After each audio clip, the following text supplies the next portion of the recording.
भगवान परिपक्व करते हैं अपने प्रेमी के हृदय को। जहां प्रेम प्रकाशित करना है उसे परिपक्व करते हैं, अपमान दिलाते हैं, प्रेरित करते हैं। सबके उर में वही बैठे हुए हैं। बोले भियस महेश तब ज्ञानी मूढ़ न कोय, जस जहिका रघुपत करे तस ताहि क्षण होए, उर प्रेरक रघुवंश विभूषण। भगवान प्रेरित करते, इसकी निंदा करो, इसकी अवहेलना करो, इसका अपमान करो, फिर देखते हैं अब हृदय में कैसा लगा। बोले ठीक है आगे बढ़ो। फिर दूसरी वार, जैसे एक कांच है, छोटा सा कंकड़ मारो टूट जाएगा, पर जब उसको परिपक्व किया जाता है, ठंडा गरम तो बुलेट प्रूफ हो जाता है, गोली मारो तो नहीं टूटेगा। ऐसे ही भगवान अपने भक्त के हृदय को बुलेट प्रूफ कर देते हैं। वाणी की गोली, अपमान, नाना प्रकार के तिरस्कार, नाना प्रकार के द्वंद्व, सुख दुख, लाभ हानि, मान अपमान, निंदा स्तुति, जन्म मृत्यु, इन सब का प्रभाव नहीं पड़ता उसके हृदय में। जो प्रेमी हृदय होता है, तैयार रहो, आपके हृदय को भगवान ऐसा बनाएंगे किसी भी तरह का कोई द्वंद्व आपको परास्त न कर पावे। प्रेमी जनों का रंग उसी के हृदय में चढ़ता है। कृपा प्रकरण है एक सेवक वाणी में, उसमें दो भाव रखे गए, एक अकृपा और एक कृपा। कृपा प्रकरण में देखिए, जब तीसरी भूमिका आती है कृपा पात्र की, पहली भूमिका है मुख बरनत हरिवंश, चित्तनाम हरिवंश रति, मन सुमिरन हरिवंश, यह जो कृपा हरिवंश की। मुख से प्रियालाल के जस का गान, नाम कीर्तन, नाम जपना, और चित्त से आचार्य और आराध्य देव के चरणों में अखंड रति हो जाना, और मन से बार बार उनकी सेवा, उनका सुमिरन, ये सेवा के लिए ही संकल्प उठना, ये पहली कृपा है। ये आचार्य गुरुदेव की, इष्ट देव की पहली कृपा है। मुख बरनत हरिवंश, चित्तनाम हरिवंश रति, मन सुमिरन हरिवंश, ये जो कृपा हरिवंश की। फिर दूसरी कृपा, दूसरी भूमिका उदय होती है। सब जीवन सो प्रीति, रीति निबाहत आपनी, श्रवण कथन परतीति, यह जो कृपा हरिवंश की। सब चराचर जीव से प्रेम का व्यवहार, क्योंकि मेरे प्रभु ही सबके अंदर बैठे हुए हैं, पर किसी से कोई स्वार्थ की आकांक्षा नहीं, कोई आकांक्षा नहीं, कोई चाह नहीं। सब जीवन सो प्रीति, पर रीति निवाहत अपनी, अपनी रीति क्या है? सब सोहित निष्कामति। कोई किसी से बदले की चाह नहीं, ना द्वेष के बदले की चाह, ना राग के बदले की चाह। वो राग द्वेष से अलग भगवत भाव से सेवा करता हुआ निष्काम। श्रवण कथन परतीति, बस अपनी वाणी जी का गायन, वाणी जी का श्रवण और विश्वास, किसी श्रवण कथन से, नाम वाणी से हमें श्यामा श्याम की प्राप्ति हो जाएगी। श्रवण कथन परतीति, परतीत माने विश्वास, यह जो कृपा हरिवंश की। अब तीसरी भूमिका, शत्रु मित्र समझानी, मानि मान अपमान सम, दुख सुख लाभ न हानि, यह जो कृपा हरिवंश की। शत्रु और मित्र में समान भाव। क्या भक्त का कोई शत्रु होता है क्या? नहीं, भक्त की तरफ से कोई शत्रुता नहीं होती, पर जो तमोगुणी आंतरिक हृदय वाले होते हैं, उनको भक्त का यश चुभता है, उनको भक्त की जो उन्नति है भागवतिक, वो उनको खाए डालती है।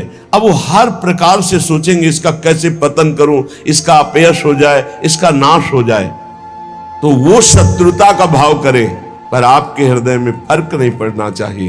ये तीसरी भूमिका हमारे प्रेम रस प्राप्ति की।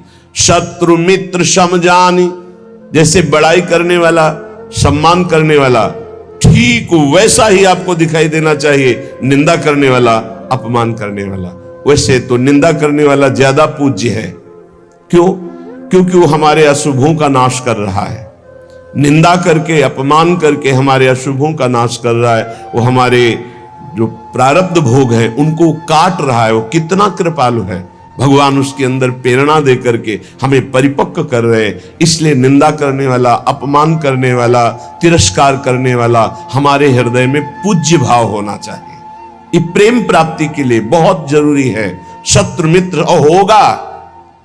बड़े बड़े महापुरुषों के जीवन में बड़े बड़े विरोध हुए हैं। अगर विरोध ना हो तो भक्ति में रंग नहीं। जब विरोध आवे तो नाच पड़ो कि भक्ति रंग ला रही है। भगवान विरोध पैदा करवाते हैं। क्यों करवाते हैं? क्योंकि आप उस भूमिका से ऊपर उठे जिससे कोई भी विरोध आपका स्पर्श न कर पावे और आपकी भक्ति अबाध और अखंड बनी रहे। तो शत्रु मित्र सम जानी, मान मान अपमान सम।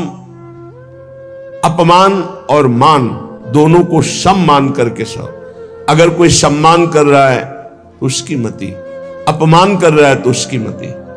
सम्मान और अपमान में दोनों में समान स्थिति होनी चाहिए। शत्रु मित्र सम जानि, मान मान अपमान सम। दुख सुख लाभ न हानि। ना कोई दुख, ना कोई सुख, ना कोई लाभ, ना कोई हानि। हर समय अपने प्रिया प्रीतम के चिंतन में इतना चित्त जोड़े है कि दुख सुख का, लाभ हानि का कोई प्रभाव ही नहीं पड़ रहा। ये तीसरी भूमिका। चौथी भूमिका अब जो है तैयारी हो गई प्रेम रंग रंगने की। तो भगवान ने ऐसा रंग भेजा, ऐसा रंग रंगने वाला मिला दिया जिससे प्रेम रंग से हृदय रंग जाए। बोले नित्यिक धर्मिन संग। नित्य उसको प्रेमी जनों का संग मिल गया। बड़ा कठिन है, सही संग मिल जाना बड़ा कठिन है। भगवान की कृपा से मिलता है।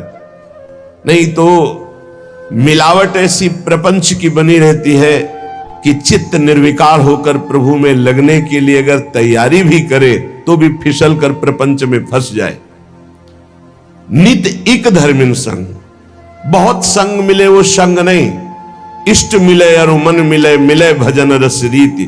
तहां निशंक है मिलिए, तासों कीजे प्रीति। जहां अपना इष्ट मिले, जहां भजन की रस रीति मिले, जहां अपना मन मिले, ऐसा सत्संग मिल जाए तो बहुत जल्दी प्रेम रंग की प्राप्ति होती है। नित एक धर्मिन संग। जब श्री प्रियालाल के प्रेमी जनों का संग मिला तो नित्य नवीन प्रेम का प्रादुर्भाव होने लगा। नित्य एक धर्मिन संग तो रंग बढ़त नित नित सरस। फिर नित नित प्रेम अभंग। ये जो कृपा हरिवंश की। जहां ये चौथी भूमिका आई तो पांचवी भूमिका में लीला दर्शन होने लगता है। निरखत नित्य विहार, पुलकित तन रोमावली, आनंद नैन सुधार। यह जो कृपा हरिवंश की। नेत्र खुले हैं बंद।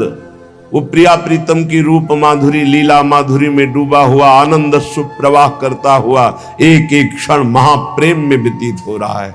छिन छिन रुदन करंत, छिन गावत आनंद भरी, छिन छिन हर हसंत। यह जो कृपा हरिवंश की। ये छठवीं भूमिका आई। क्षण क्षण में उसका रोना हो रहा है।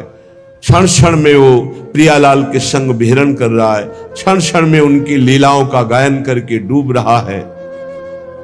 छिन छिन बिहरत संग, छिन छिन निरखत प्रेम भरी, छिन जस कहता भंग। ये जो कृपा हरिवंश की। सातवीं भूमिका में हर समय प्रिया प्रीतम के साथ रहता है, हर समय। और आठवीं भूमिका जब जागृत होती है तब जो बड़े बड़े ईश्वर कोटि के महापुरुषों के लिए दर्शन पाना दुर्लभ है, उस केली का दर्शन करता है। त्रपित न मानत नैन, कुंजरंध्र अवलोकितन। ये सुख कहत बने न, ये जो कृपा हरिवंश की। निरंतर कुंजरंध्रों में लगकर प्रियालाल की अद्भुत केली का वो उपासक अवलोकन करता है, जिसके हृदय में प्रेम जागृत हो जाता है। ये 7 भूमिकाएं बहुत सुंदर प्रेम की श्री सेवक जी महाराज ने वर्णन की। तो जो उपासक सहनशील होता है वही इस मार्ग में चलता है। जब प्रशंसा होती है तो सबको अच्छा लगता है, और जब निंदा होती है तो सबको बुरा लगता है। लेकिन प्रेमी को नहीं, प्रशंसा प्रेमी को चुभती है और निंदा उसको मीठी लगती है। ये उल्टा मार्ग है, प्रेम का उल्टा मार्ग है। सम्मान करे तो ऐसे कर लेगा, अपमान करे तो उसके चरणों में प्रणाम करेगा। ये प्रेम का मार्ग उल्टा मार्ग है। सब प्रकार से जो तितिक्षु होता है, सहनशील होता है, उसके हृदय में प्रेम का प्रादुर्भाव। सब सहना है, कुछ नहीं कहना, ये हमारा मार्ग है। सब सहना है, कुछ नहीं कहना। अगर तुम हमें दुख देना चाहते हो तो हम सुख क्यों चाहें? अगर तुम अपमान करवाना चाहते हो तो हम सम्मान क्यों चाहेंगे? प्रभु, यदि आप निंदा करवाना चाहते हो तो हम प्रशंसा क्यों चाहेंगे? हम तो आपकी चाह में चाह मिलाए हुए। ये प्रेमी का हृदय होता है। प्रेम बड़ा पवित्र होता है, निर्दोष होता है। छल, कपट, बेईमानी, स्वार्थ, स्वसुखवांछा, ये प्रेम में छू नहीं जाती। जहां प्रेम प्रकाशित होता है वहां छल नहीं होता, कपट नहीं होता, छुपाव नहीं होता, बेईमानी नहीं होती, स्वार्थ नहीं होता। बड़ी दिव्यता होती है, क्योंकि प्रेम दिव्य है तो विशुद्ध जिसके हृदय में जागृत होता है उसे दिव्य कर देता है। अब पार्थिव बुद्धि शरीर रागी वो दिव्य को कैसे जान पाएगी? तभी उसको आश्चर्य होता है, ऐसा कैसे हो सकता है, ऐसा कैसे हो सकता है? अरे सांप का छोटा बच्चा गरुड़ को खा जाएगा। अगर भगवान कृपा दृष्टि से देख ले तो है छोटा सा लघु ब्याल खाए गरुड़, गरुड़ को खा जाए। मस्कई कहीं बिरंची अजय मसकते हीन, ब्रह्मा को मच्छर बना दे, मच्छर को ब्रह्मा बना दे, जड़ को चैतन्य, चैतन्य को जड़, कर तुम अकर तुम अन्यथा कर तुम, सर्व समर्थ प्रभु का प्रेम प्रकट हो गया तो दिव्यता। जब दिव्य प्रेम, दिव्य प्रभु की कृपा का प्रभाव होता है तो पार्थिव बुद्धि नहीं समझ पाती। श्री जी की कृपा, लालजू की कृपा, उनकी कृपा का केवल स्वाद। अभी वो कृपा हट जाए तो अभी बोलना की आवाज नहीं निकलेगी। सुई के धागा जहां जानना मुश्किल है वहां अनंत ब्रह्मांड पार कर दे। कर तुम अन्यथा कर तुम हमारा प्रीतम है। भाई समझो, ये माया भगवती ऐसी आंधी चलाएगी कि तुम हमारी बात न पकड़ पाओ, और बाद में देख लेना तुम्हें समझ में आएगा कि क्या हमने खो दिया। अब वो बोलवाना चाहते हैं, मूकम करोति वाचालम पंगुम लंघयते गिरिम यत् कृपा तम हम वंदे परमानंद माधवम। वही माधव परमानंद बैठ करके मूक से वाचाल कर दिया। अब इस वाचाल से वो मूक कर दे, उनकी महिमा की बात। अगर उनका है कि दहाड़ो तो अंतिम श्वास तक ऐसे दहाड़ते रहेंगे। भगवान की कृपा से जो दिव्यता आती है वो मानुषिक नहीं होती, उनमें मानुषिक नहीं होती। जब मीरा जी को जहर पिलाया गया तो बोले ऐसा कैसे हो सकता है कि इतने हलाहल जहर से बच जाए। उसको संशय हो गया कि ये वैद्य मिल चुका है मीरा जी से और इसने बनावटी ऐसे जहर बनाया जिससे मीरा मरी नहीं। बुलाओ उस वैद्य को। वैद्य को बुलाया, उसी कटोरे का एक बूंद जे भी चखाया गया, छटपटा के मर गया। मीरा जी की प्रार्थना से पुनः वो जीवित हो गए। कर तुम अकर तुम, भगवान की एक अपार सामर्थ्य है। ये पक्का समझिए, भक्त का यश तभी फैलता है जब जैसे झंडा फहराता है ना तो डंडे पे फहराता है। जितना मजबूत डंडा होगा, लंबा होगा, उतना ही झंडा फहराएगा। ये विरोध भाव, ये निंदा, ये तिरस्कार, ये वो डंडा है जिस पे भक्त का झंडा फहराता है। अरे जमाने जोर लगा ले, कितना जोर लगाएगा, भक्त और भगवान का झंडा कभी न झुकने पाएगा। जब भगवान प्रताप प्रकट करते हैं, कौन दो सिर वाला ऐसा पैदा है जो उसका बाल बांका भी कर सके। इसलिए प्रेम मार्ग में चलने पर ना तो भय होनी चाहिए और ना भोग दैन्यता।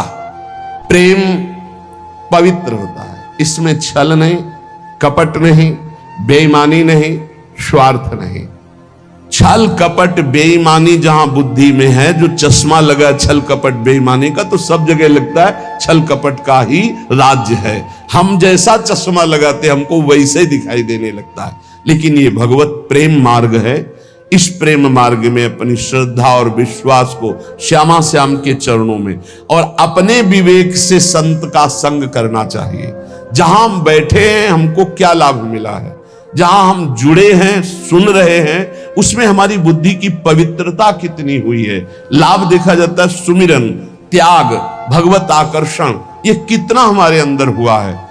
ये हमें देखना है कि हमें जो सत्संग मिल रहा है उससे हमारे भगवत मार्ग कितना पुष्ट हो रहा है, तभी हमारा दृढ़ विश्वास होगा। और जो पुष्ट हो रहा है वो हमारे ऊपर कृपा है श्री जी की, गुरु जी की, आचार्य की, तभी हमारा उत्साह बन पाता है। तो बचना चाहिए अपनी श्रवणेन्द्रीय के प्रपंच जनित वचन सुनने से, नेत्रेंद्रीय से दोष दर्शन से, तो हमारा जो हृदय है वो छल कपट बेईमानी आदि दोषों से रहित हो जाए। सच्चे प्रेमी में पाप आचरण नहीं रह जाते। जो सत्य मार्ग के पथिक हैं उनमें पाप आचरण नहीं होते। पाप होते हैं कामना के कारण, और कामना होती है देहाभिमान के कारण, और देहाभिमान होता है अज्ञान के कारण। सबका मूल अज्ञान और अविद्या है। जब प्रेम का प्रकाश होता है तो अज्ञान ही नहीं रह जाता, इसलिए ना वासना रह जाती ना कोई कामना रह जाती है। भगवत प्रेम ये अंतिम चरम पुरुषार्थ है जो मोक्ष के आगे की भी बात है। भगवत प्रेम अत्यंत दुर्लभ है पर इसकी प्राप्ति कृपा से सहज में हो जाती है। अत्यंत दुर्लभ है पर कृपा से सहज में हो जाती है। यदि कोई अनन्य उत्कंठा रख करके भगवान के जो वचन शास्त्रों में संत के वचन उनके आश्रित हो जाए, निर्भर हो जाए, तो ये प्रेम प्रकट हो जाए।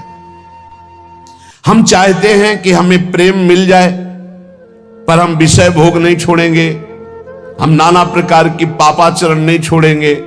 तो विषयों में सुख बुद्धि जब तक रहेगी तब तक भगवान में प्रेम नहीं हो सकता। प्रेम के प्रवचन भले हो जाएं, प्रेम की बातें भले हो जाएं, विषयासक्ति और प्रेम ये बिल्कुल विपरीत है।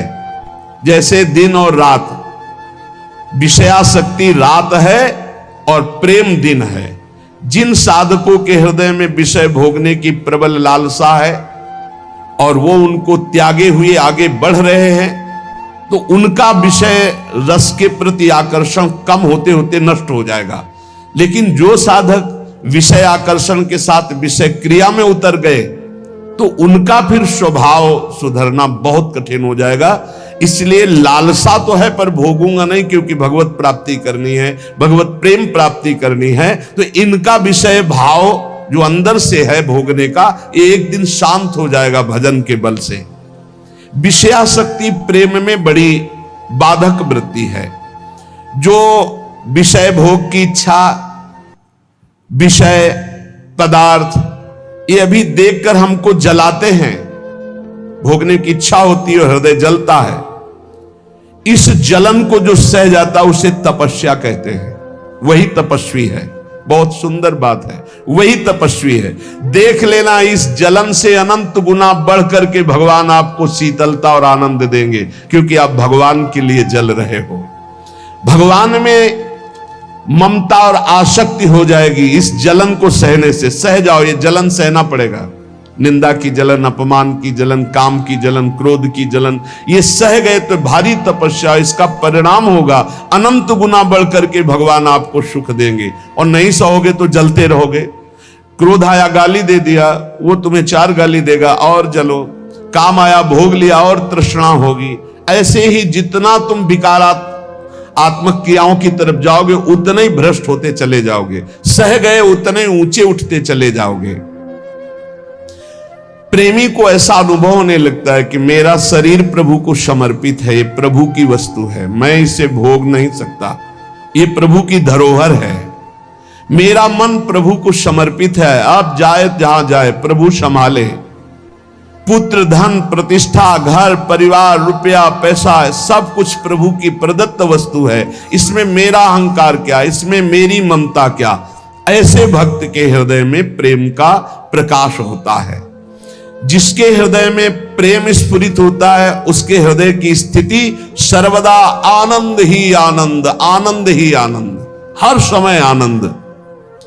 जहां हमारा स्व प्रभु से मिला, सोई आनंद की उत्पत्ति हो गई।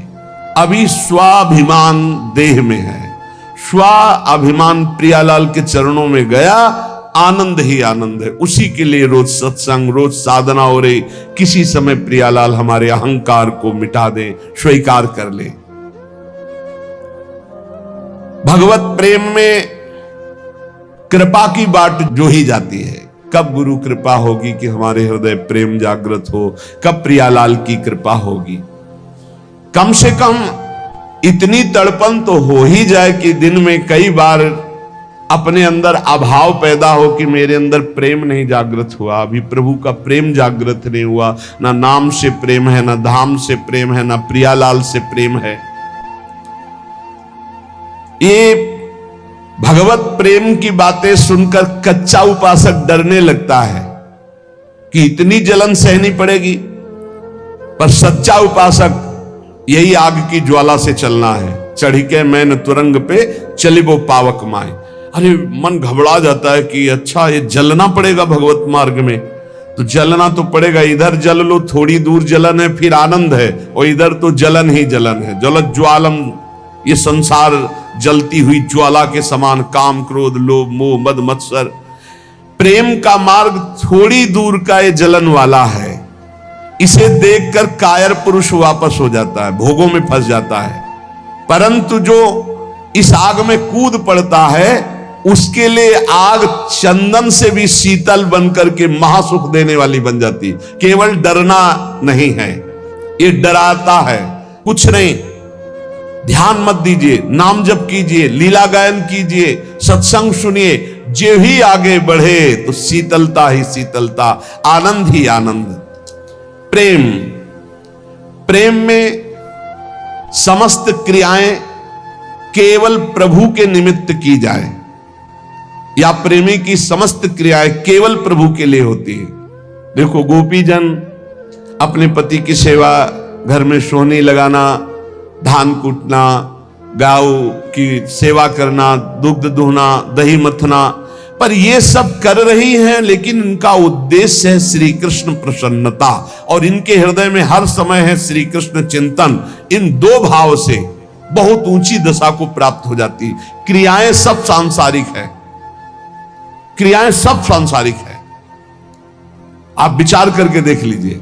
लेकिन चिंतन और क्रियाओं का फल श्री कृष्ण प्रसन्न होंगे, क्योंकि उनका आराधन कर रही है। हर क्रिया में श्री कृष्ण का चिंतन कर रही हैं, हर क्रिया श्री कृष्ण की प्रसन्नता के लिए कर रहे, श्री कृष्ण के लिए कर रहे। इसी से प्रेम प्राप्त हो जाता है। भगवत प्राप्ति के लिए कोई नए अनुष्ठान की जरूरत नहीं। ये भ्रम पैदा किया जाता है अपने दिमाग में कि कहीं दूर चल के गुफा में या ऐसा तब भगवत प्राप्ति। नहीं, ऐसा नहीं। जो गुफा में है, अगर वो संसार का राग त्यागे नहीं तो उनको भगवत प्राप्ति नहीं होती। अगर घर में है और आप सारी घर की क्रियाएं भगवत अर्पण कर दे और नाम जप कर रहे हैं और प्रभु से अपना संबंध स्वीकार कर लिए हैं, जो हमारा संबंध जन्म जन्मांतरों से है। पहला संबंध तो है ही कि हम भगवान के अंश हैं। दूसरा गुरु प्रदत्त संबंध होता है, सखा या वात्सल्य या गोपी या सहचरी। अपने संबंध को जो मान रहा है, सारी क्रियाएं प्रभु के लिए कर रहा है, हर समय नाम स्मरण कर रहा है, बिल्कुल भगवत प्रेम प्राप्त हो जाएगा, निश्चित भगवत प्राप्ति हो जाएगी। कहने की प्रेम में एक बड़ी दिव्यता है। प्रेम में श्रृंगार है पर राग नहीं है, श्रृंगार है पर राग नहीं है।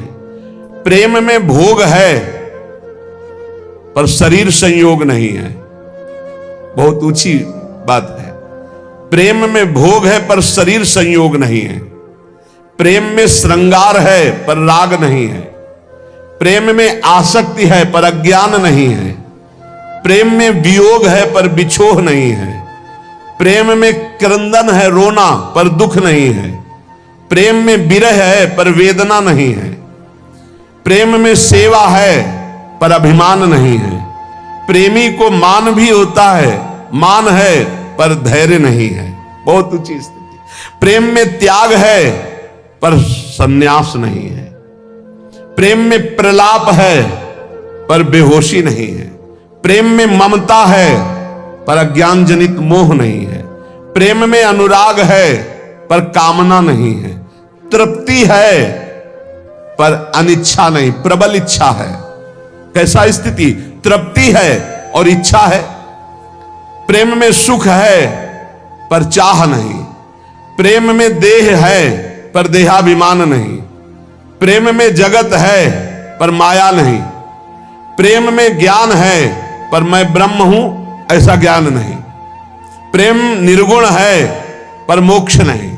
प्रेम में लय है पर स्मरण नहीं। लय किस कोटि का? मैं भगवत चिंतन में लय, ये स्मृति भी गई।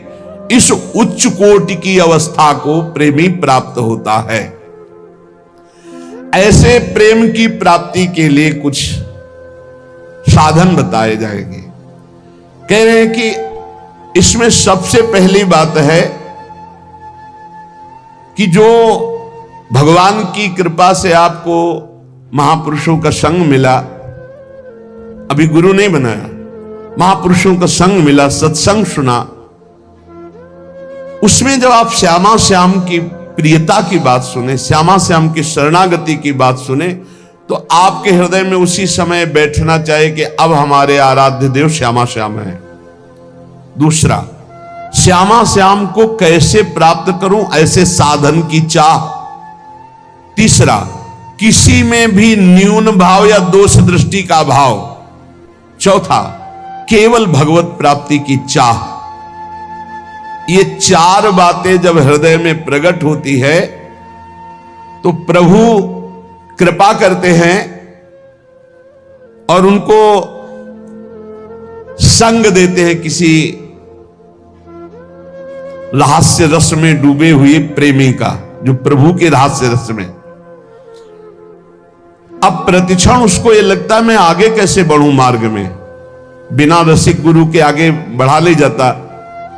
उसके हृदय में ये पुलक होने लगती कि मैं अपना मन, अपना प्राण, अपना शरीर, अपना सर्वस्व किसी महापुरुष के चरणों में समर्पित करके और उनके बताए हुए मार्ग पर निश्चिंत होकर चल पड़ूं। हे प्रभु, ऐसी हम पर कृपा करो।